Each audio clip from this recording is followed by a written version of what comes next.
It's now my pleasure to introduce Alexis Pauline Gumbs. A queer Black troublemaker, Black feminist love evangelist, an aspirational cousin to all sentient beings, and this year's keynote speaker. Alexis uses she/they pronouns, and her work in this lifetime is to facilitate infinite, unstoppable ancestral love in practice. She is the author of Undrowned Black Feminist Lessons from Marine Animals, Dub, Finding Ceremony, Archive, After the End of the World, Spill, Scenes of Black Feminist Fugitivity, and co-editor of Revolutionary Mothering, Love on the Front Lines. I've had the opportunity and privilege to spend some time with Alexis at a lunch yesterday and a little bit today, and I know we're in for a treat, so please come off mute on the Zoom in this room and give it up for Alexis Pauline Gumbs.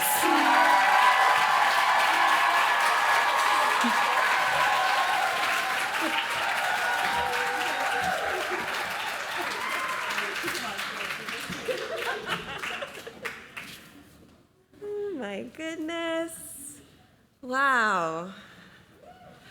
I am so excited to be here. I thought there would be more beaver jokes, but maybe, there's still time. But my jokes are about other mammals. But I am so honored to be here to help align our energy around what is at stake in the movement that you are building in these swift, unpredictable waters. Why don't we start with breathing? 3 breaths. I'm gonna mark my inhale and my exhale. You can breathe along with me. You can breathe at your own pace. Keep your mask on. Consider it like a steam treatment for your face. Yes, inhaling and exhaling. Inhaling and exhaling. One more time, inhaling. And really release, exhaling. Oh. Let me not knock Adriana's papers onto the floor. Okay. Okay. It is such an honor to breathe with you. Such a gift to be breathing at the same time that each of you breathes. This lifetime commitment to love and justice. So keep breathing. Keep your eyes closed if you want, or you can look at my outfit, which is coral, another structure that amazing animals build, like beavers build amazing structures. All part of my campaign to remind you that Miss Frizzle from the Magic School Bus was a Black woman. You know. And I want to offer you a poem that I wrote as part of my process of relearning constellations informed by Arawak and Carib astronomy systems. Because I have this feeling that as you come back together, you are rethinking the constellations and formations that we need to transform the world together. Sometimes we need a different vantage point on the same stars. This is what I am learning. And when I reread this poem yesterday, it made me think about the transformations happening at SJF. And so this poem is a prayer from Kuruman, the Carib ancestor who became a star and causes the ebb and flow of the ocean. Allow it to wash over you in waves. Remember to keep breathing. This is what happened from a wish to become nothing. I became everything. I became pull. I became the only thing we did not choose. I became gravity. This is what happened in the dream where I was everything. I became ocean. I became deep. I became heaven. I became sleep. I became what peace you could imagine. This is what happened. I became star, I became morning, I emerged far enough away that I could see you.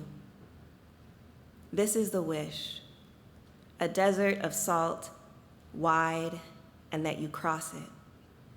This is the wish, a sky, black, and that it holds you. This is the lesson. Earth was never still. Thank you for allowing me to pray with you in the way that I am learning. Thank you for the gift of being together for a moment in a context that shifts and shifts and shifts. And now one more thing I love to do in every space where I get to share breath, intention, and energy. Let's dedicate our participation explicitly.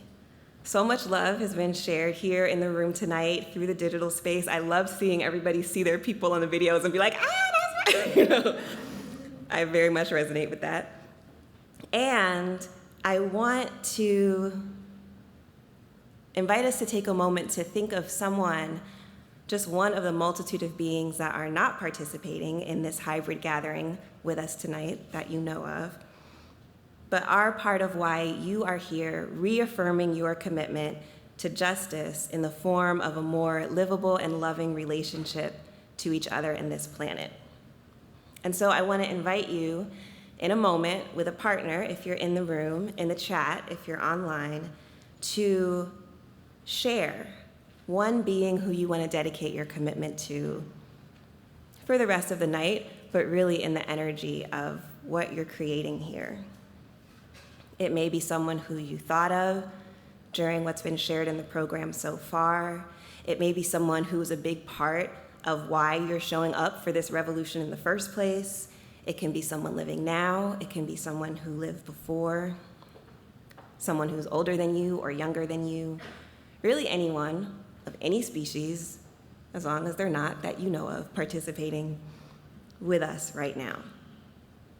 For example, I am dedicating my participation to my chosen family member, El Jimeno, a member of this community and family who is an ancestor now and who, in times past when I would visit Seattle, has cooked for me, has held me, has celebrated with me, and who is a founding member of a Dreamers of Color network, is an Afro-Boricua genius, and who is a big part of why I keep coming back here. Okay, so now it's your turn to share. If you're here in the space, turn towards someone you feel comfortable sharing with. If you're online, type what you want to share in the chat. You can say as much as you want, as little as you want. You could just call the name that you call this being by. Whatever feels right for you, go. Okay, did you get a chance to share? Great. So, thank you. Thank you for sharing your most valuable resource, your network of care, the love that brings you into being. And also, I'm present being here tonight to how every species and the ecology around us here, everywhere, but particularly here, near the Salish Sea, also supports our commitment to be in right relationship to change. And some of you may know that I feel extra super connected to the support and wisdom that marine mammals are offering. So I wanted to share a few of the reflections that ended up as part of my book Undrowned that came from this particular area and that I've seen reflected especially in my past few days of interaction, but also my months of internet research about the work of the Social Justice Fund. I am learning something about pace from you all. And I wanted to bring in the harbor seal as a teacher. Actually, the first time I shared this piece of writing was here in Seattle, the day after I wrote it, while when I wrote it, a harbor seal was looking at me, sitting on a rock, journaling in the San Juan Islands, and I shared it at the Langston Hughes Performing Arts Institute. I was like, some of you may have been there. Thank you to Davita Ingram for inviting me there and creating that event. And we did an exercise there. We really don't have time to do it here. You know, I love exercises because Miss Frizzle thing. But maybe while I read this meditation, if you could find your pulse. So maybe touch your heart. Maybe it's easier for you in your throat or in your wrist, whatever feels good to you. And notice what you notice. Before she goes underwater, the harbor seal will slow her heart. Yes, from 120 beats per minute to 3 or 4 heartbeats per minute. But first, she exhales. When she is underwater, the oxygen she needs is the oxygen she has. Her blood breathes for her through her muscles as she descends as deep as 1,500 feet, deep enough for what she needs to do.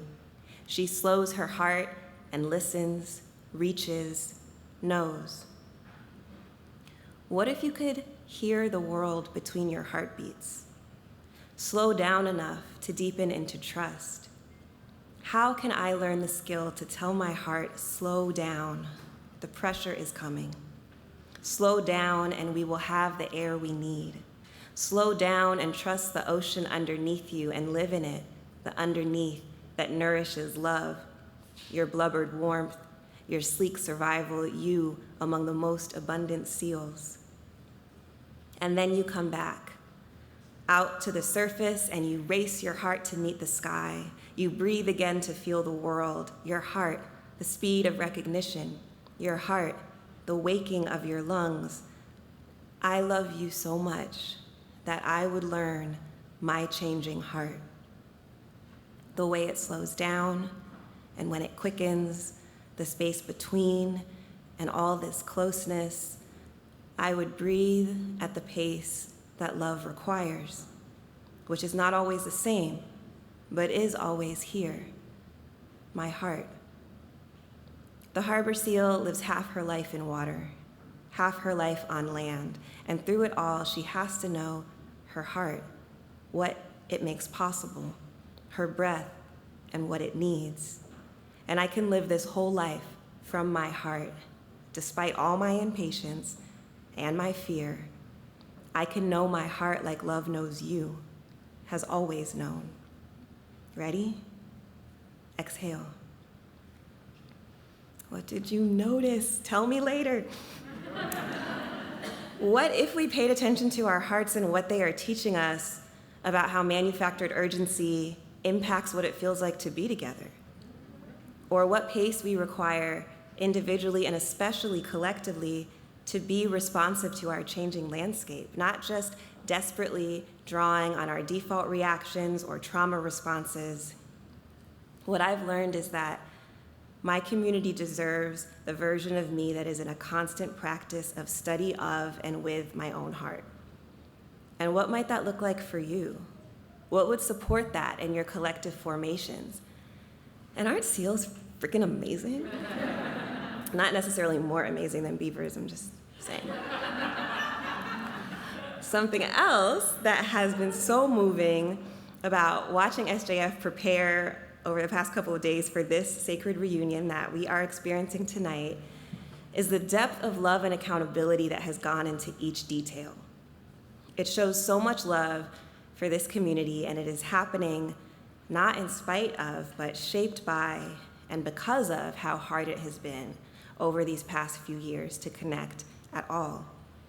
The massive loss of life, ecologically, and because of the pandemic, the increased stakes of ableism, the loss of beloved communities like my beloved LL Jimeno, who I miss in a particularly raw way on this, my first trip here since, the daily toll of the visibility of racial violence on our communities, the conversations we have had to have that we didn't feel ready for, all of it, and forms of rupture and unresolved trauma that I don't even know about, because I don't live here, but we have it everywhere. And I feel like what I'm witnessing, observing the SJF team and this community, sometimes very nosily, maybe with super, maybe slightly intrusive questions over lunch, is what it looks like when the hard parts deepen our commitment to love each other more. And I know we're experiencing a version of that in my community in Durham, and it is an honor to hold space for that level up of loving dedication here with you all tonight. And so I want to close with one more meditation inspired by the influential Orca and in solidarity with the reparations work of our Lumi relatives around the theft, commodification, and harm to resident Orcas over the past decades. An offering as you continue to deepen what home means and what it means to love each other here. If you let them tell it, before 1970, the Orca, codenamed Blackfish, were despised. Military bases had guns pointed towards the water to kill them on sight for no nourishing reason. Teenage boys shot them with .22s and slashed them with knives and left them to die slow, painful deaths.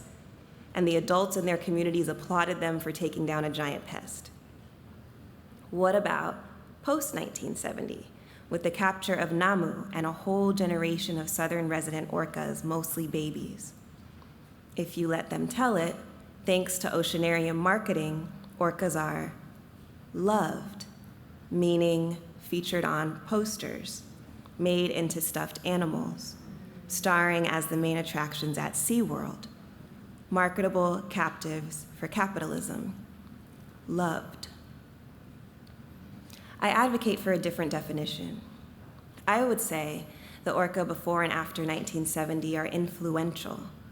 In matrilineal, multi-generational groups all over the planet, Orca families influence all the other species in their range. They inspire seals to move onto land. They impact the migration of animals as varied as moose and humpback whales. In truth, the Orca is a large dolphin, but there is no species on Earth too large to fear her and give respect. Orcas greet each other respectfully as distinct resident groups, celebrate their own social order. They collaborate on the care of their young. They are not afraid to express their grief for months and years in public. Yes, I would say the Orca are powerful, influential, necessary, nuanced and majestic, brave and committed. Those are the words I would use. So whereas the Miami Seaquarium says that an Orca named Lolita is a beloved attraction for all ages and is safer in the smallest cell to ever hold an Orca than she would be in her resident home in the Salish Sea, I add my voice to the voices of her Lumi relatives and say, that's not her name. And it never was. The summer I wrote this, the Lumi had a naming ceremony for this whale who is sometimes known as Tokite. Her new and sacred name is Skali Tetnat, excuse my pronunciation, a name that refers to a native village near the range in which she would live if she had not been captured.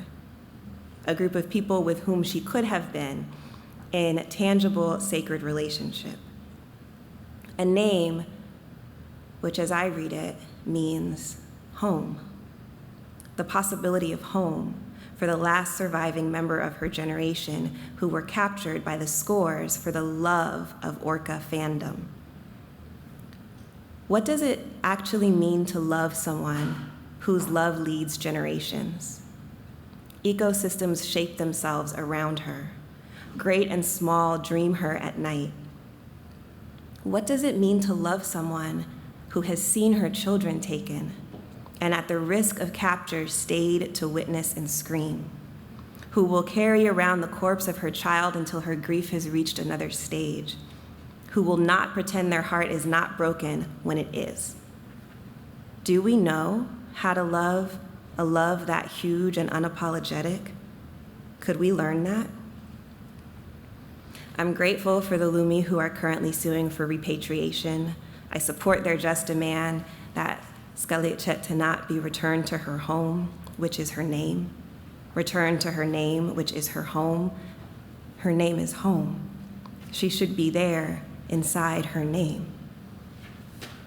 I love you with a love of screams. I love you with a love of witness. I love you with a love so old and deep and complicated I can't name it. Oh, love, if I could live inside my name. I say it, love. I want to live there in a home where home is home. I live a love you cannot grasp or capture. I want to live inside my name. My name is love. I want to live in love as home. I want to live in it, expansive and influential, specific and sacred. I want to earn the right to say it to you. Love. Thank you.